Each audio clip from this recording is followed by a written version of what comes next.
Oh, ayan yung building. Yung kotse ni Teresa, yung pula doon. Papunta kami, sasakay kami ng bus.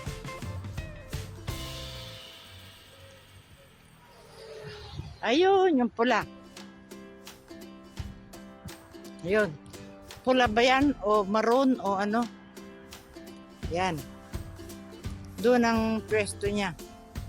Doon kami, 5th floor.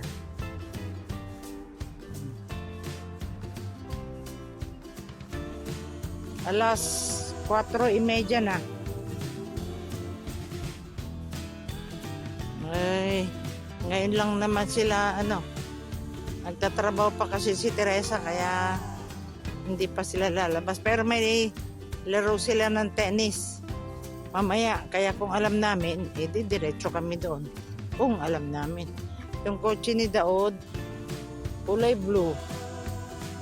Doon yata sa kabila.